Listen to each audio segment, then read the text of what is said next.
Ibyiza by'ino modoka ico mwayimenye ko nuko atagitoro ikeneye canke ngo iki na kiriya gishobora kuyigendesha uretse umuyagankuba barayisharija kandi ino modoka uwayitanze canke abayishikirije bavuga yuko itari bwagendeshwa na rimwe. Nyari majambo iracari shasha subiramwo shasha. Rero Miss Burundi yaronse ubushimwe bwinshi cane.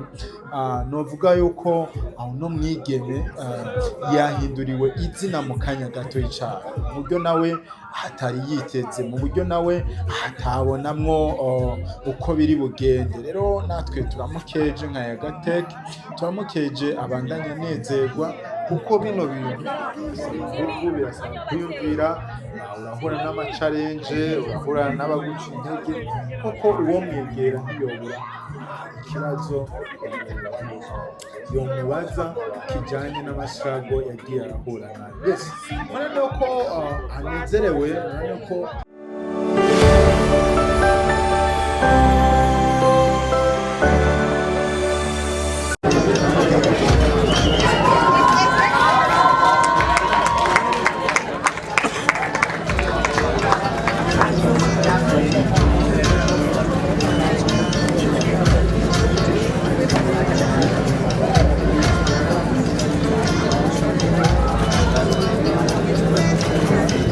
c'est le moment de la remise officielle devant les autorités, de la remise officielle du prix,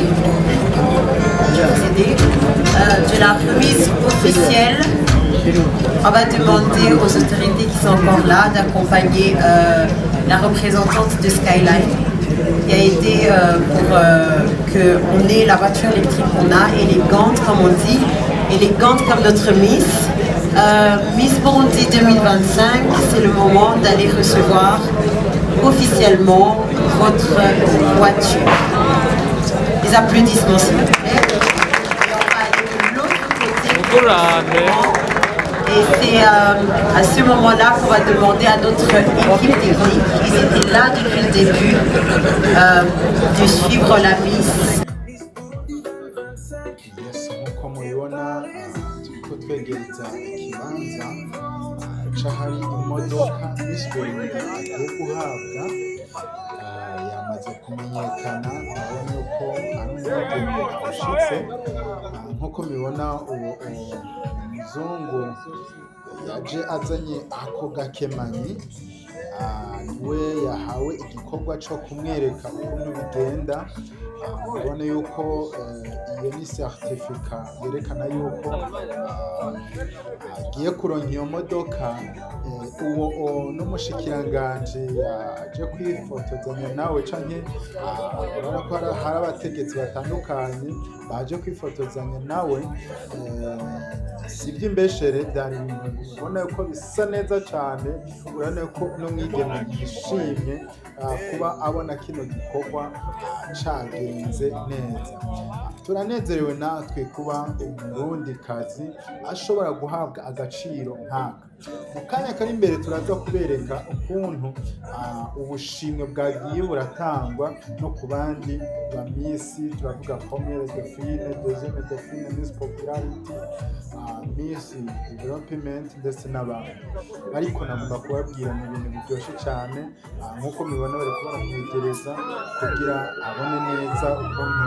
Rero mubandanye mudukurikirana, ni Yagateke ndabibutsa kugira bemereye akoza irabashikiriza ibintu bigezweho mwanya wo kandi mu gihe cyose. Nk'uko mubibona rero abantu barashengereye, abantu benshi cyane, ariko turizera yuko tuzi yuko ikibazo ari uko atawuzi canke wari umunezero mwinshi, ariko wewe yisabiye uko twari tuhari, yisabiye ati nukuri nimundeke jewe aje urahura n'abaguca intege, kuko uwo mwegera ntiyobura ikibazo yomubaza kijanye n'amashago yagiye arahura nayo. Yes, murabona ko anezerewe, murabona ko anezerejwe na kano kanya.